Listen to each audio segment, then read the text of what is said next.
sociale, il faut aussi souligner les efforts qu'ont consentis les retraités pour participer à sa sauvegarde. La diminution récente des retenues sur les pensions, qui vient d'être effective à l'issue de ce premier trimestre de cette année, sur décision du président de la République, est un geste en leur faveur pour améliorer leurs conditions de vie.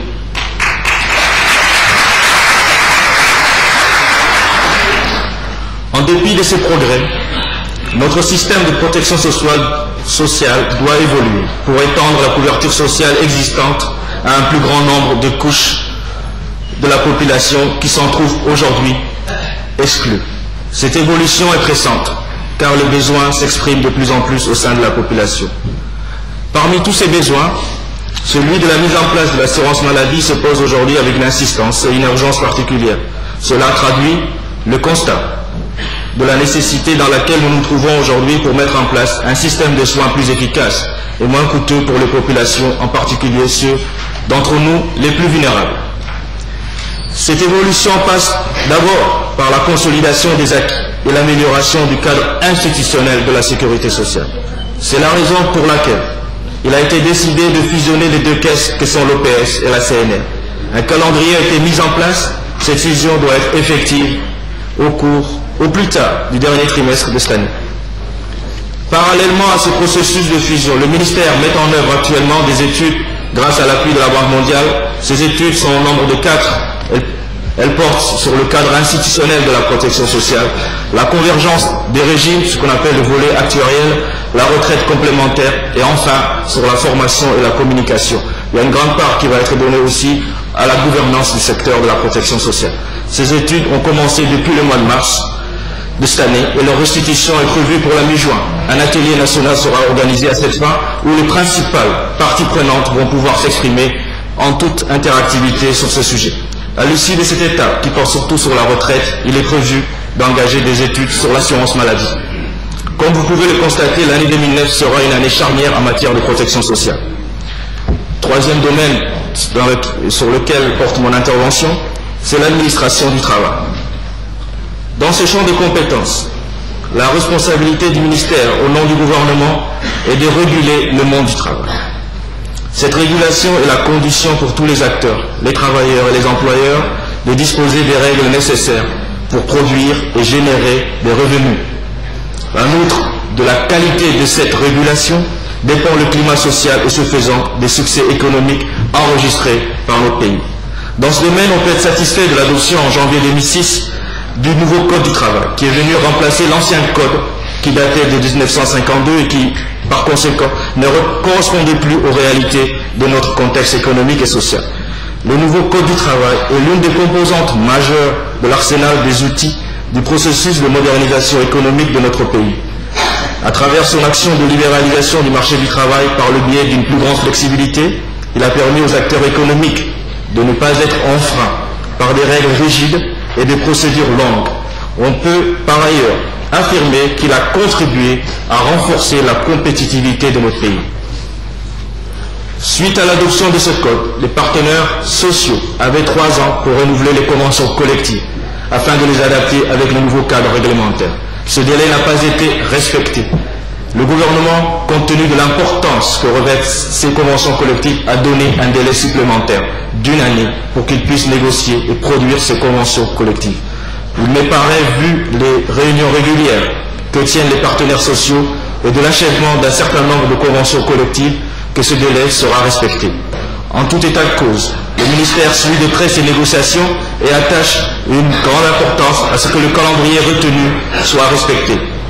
Pour terminer sur ce domaine de l'administration du travail, il faut souligner la tenue de la première réunion du Conseil national du travail, de l'emploi et de la formation professionnelle le 27 avril dernier.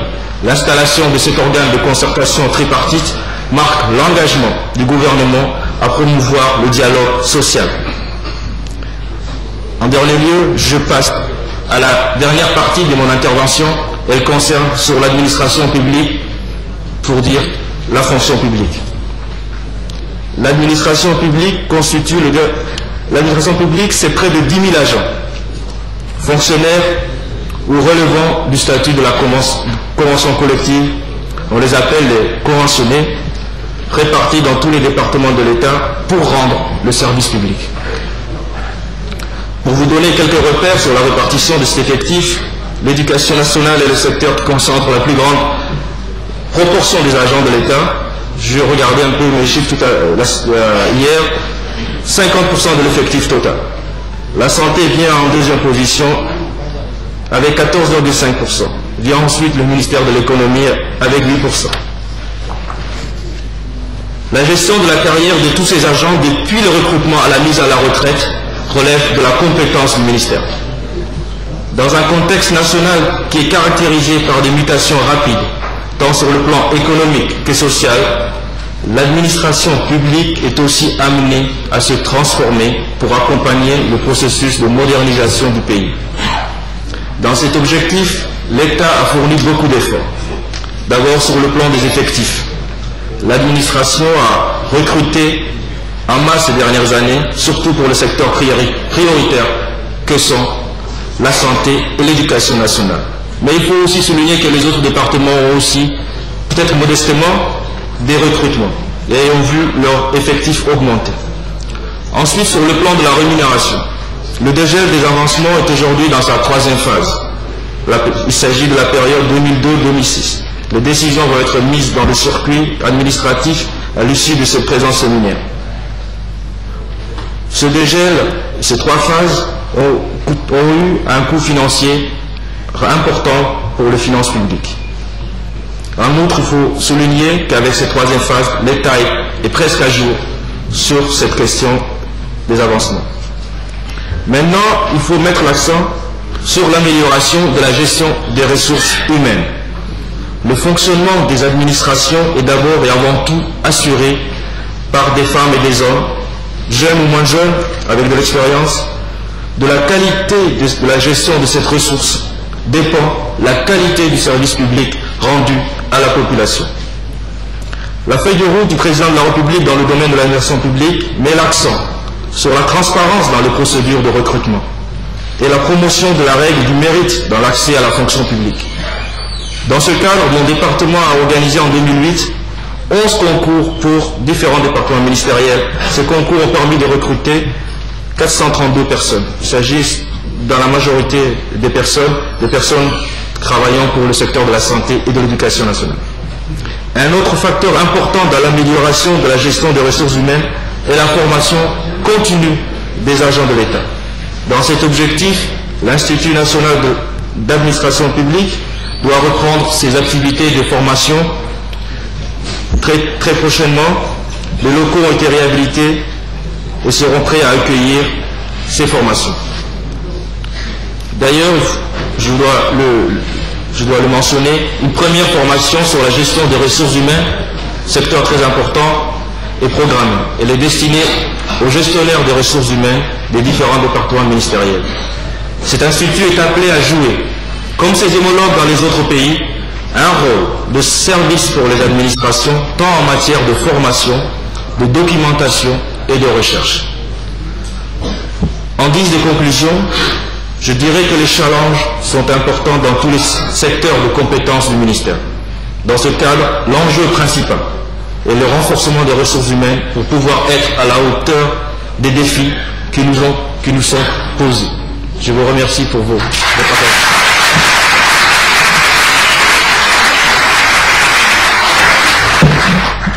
Merci bien, Monsieur le Ministre.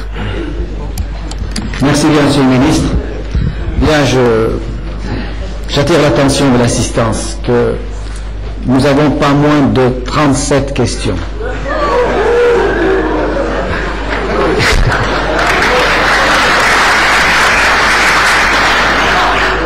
« 29 personnes veulent intervenir dans la salle. Et nous avons des internautes qui ont répondu en masse. Et sachant que ce secteur est très sensible, ils ont posé pas moins de 8 questions via Internet. Alors, comment gérer ça? D'abord, ceux qui veulent intervenir dans la salle, on leur accordera pas de préambule, pas de commentaire, la question directe. Et on va procéder, on va lire 2 fois les internautes et on va alterner plus les gens de la salle. Bien, on va ouvrir le feu avec les internautes. Saïd Ali Ibrahim, il a parlé des dockers. Excellence, les dockers vous remercie pour le Trust Fund. Le Trust Fund, mesdames, messieurs, c'est le fonds d'aide inséré par le président dans le contrat de concession du terminal Braquier et destiné